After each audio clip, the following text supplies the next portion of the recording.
Good morning, YouTube, or afternoon, whatever you want to call it. Um, and I'm sorry if y'all can't hear me over the air conditioning. It's a loud air condition. It's been hot these days. And yes, I know I look a little cray-cray. I'm still getting ready for the day, and the lipstick will most likely not be staying on, considering we're all wearing masks and you can't see it anyway. So excuse my appearance, but you know what? It kind of helps what I wanted to talk about today. I was just thinking about stuff that's going on in my life situation and people around me, their situation, and a message just kind of like came to me. A few of them. I don't know who they're for. I don't know if they're all just for me. But I'm going to talk to y'all while I make my coffee, and I'm making bacon and eggs for breakfast. And we're going to figure this out. If it's for you, I'm glad I was able to get it to you. If it's not, then thank you for listening anyway. But I know for me, as somebody who lives with anxiety and depression, recovered from depression, I no longer have those thoughts of hurting myself, thank God. But I do still I don't say that. I do still live with anxiety. That when I go through traumatic situations, and I've been through quite a few in my life, that I either get really anxious, really sad, and or my OCD comes out to where, one second. Don't look at my spices, y'all. And yes, I'm old school. I keep my sugar in a bag because I grew up in the country. But my OCD will come out to where, since something was out of control for me, which was the trauma, I couldn't control it. I will try to control other aspects of my life that I can control, because it makes me feel a little bit better. It brings a little bit more, okay, I can control this, so I'm going to do this. I can control that, so I'm going to do that kind of thing. And it helps me to just function. And yeah, so that's something people, I don't know if everybody does that. Don't look at my browser. I don't know if everybody does that who has anxiety, OCD, mental illness. But for me, that's how it works. I try to control a situation. Sometimes it makes it harder for my spouse. So I thankfully have a spouse that will let me know, hey, you need to tone down a little bit. Hold on, y'all. But I feel like I'm rambling now. But so yeah, that's something people with mental illness will sometimes do, is control situations they can, because at some point they were in a situation that they could not control. So it brings them a little bit more peace to be able to control something. And as y'all know, I've been dealing with pregnancy stuff. That's the latest trauma. And feeling like something's wrong with me because I couldn't control how long my daughter stayed in, nor my son before her. So it manifested itself with a little spot of depression, but anxiety, fearfulness of a bunch of stuff. I don't even know if y'all were able to hear any of that. But it manifested itself in anxiety, fearfulness about a bunch of stuff. But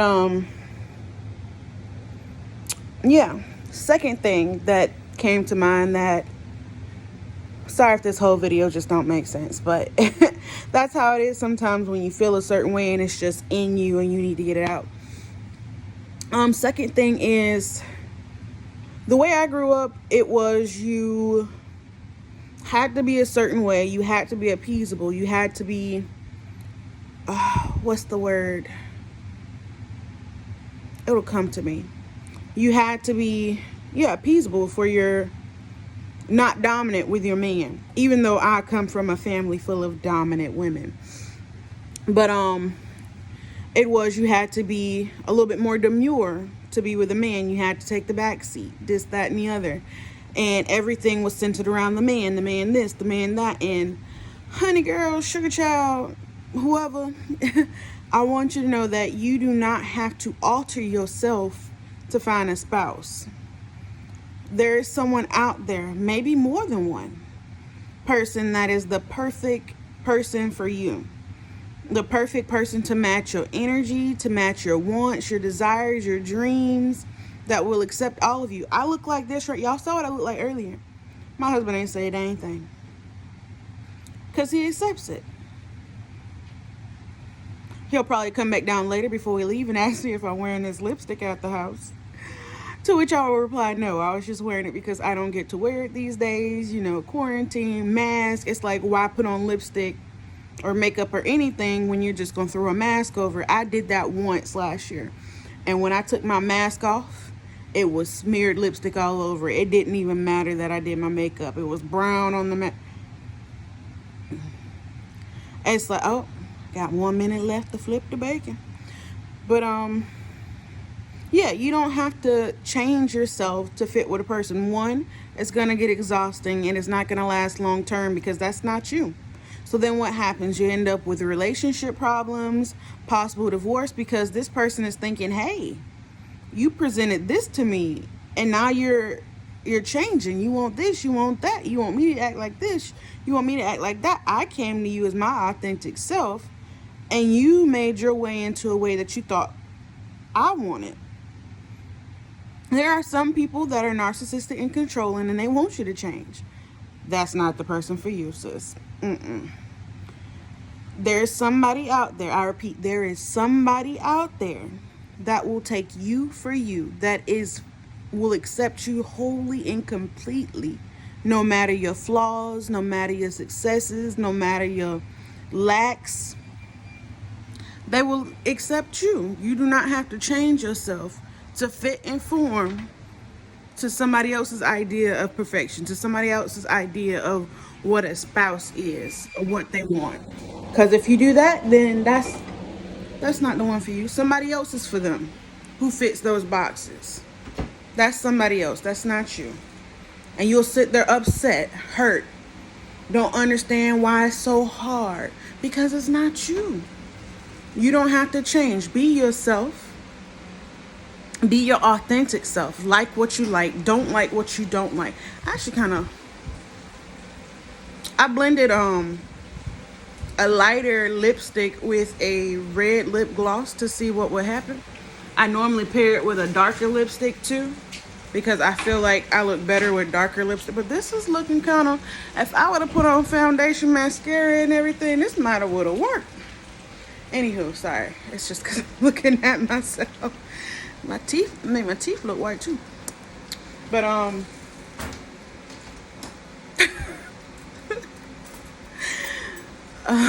that's the attention right there. That's my hyperactiveness. I ain't even drink the coffee yet. But that's the message. One, when you see somebody that you know has been through things or has mental illness act a certain way, do not judge them.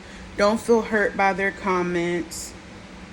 It's not really towards you. It's them trying to control the situation, maybe, because there was something out of their control. And two, with that one, it's okay if that's you and that happens. It's okay. It doesn't last all the time. Eventually, you will either seek help or you will heal from just working on yourself in time, and it'll get easier. And then the other thing is, don't try to conform for a man. Don't try to change for a man or a woman or whoever. If you're a dude and you have a certain lifestyle, be yourself. My husband likes video gaming. If it gets too much, I'll say something. But most of the time, I just let him be and go about my business. I'll do something else. I'll watch YouTube and stay in the same room or do some art or something like that. Most of the time, it doesn't bother me. Unless it's like, hey, you've been playing games all week. Can we go do something? I'm bored. But yeah, don't try to change nobody, and don't change yourself for anybody. Be yourself. Now, if you just know you kind of toxic and you got some stuff to work on, yeah, there's somebody for you even with your toxicity, but you don't want to be toxic. You don't want to be that way. Maybe work on that. Like if you got anger issues or something like that. Negative stuff, but I don't know. That was it. I got a lot of stuff going on. But thank y'all for listening with me. And they're getting brighter. Sorry. Thank y'all for listening with me and helping me try to get this message out to whoever. I didn't know what platform I wanted to put it on. I didn't know if I wanted to just put it on TikTok. I was gonna go do a TikTok, and then I looked at myself on the screen. I could have made myself look prettier. But I didn't feel like going through the filters, especially since I'm talking about being authentic. What I look like going and putting on a 50 million filters just so I don't look kind of jacked up. I thought about just doing a Facebook live or a Facebook video, or just not even showing myself and doing a post where I just wrote it all out. But I know that wouldn't have came out right, just because how I am sometimes with the rambling and not really knowing exactly how to phrase what I'm trying to phrase. So yeah, that was it. I hope y'all are enjoying your Friday. Well, that's what today is. Whenever you're watching this, I hope you're enjoying your day on whatever the day is when you're watching this. And that it brings you a little solace and a little okay that you're fine as you. You don't have to be anybody else. And if somebody's trying to change you, maybe that's not the person for you, boo-boo. But yeah, thank y'all for taking this 12 something minutes sitting here listening to me, and hope to see y'all next time, or you see me, or leave a comment. That way I can see you. I don't know, leave a comment to say, hey, how you doing? You look jacked up. I don't know. But yeah, I will talk to y'all later. Bye.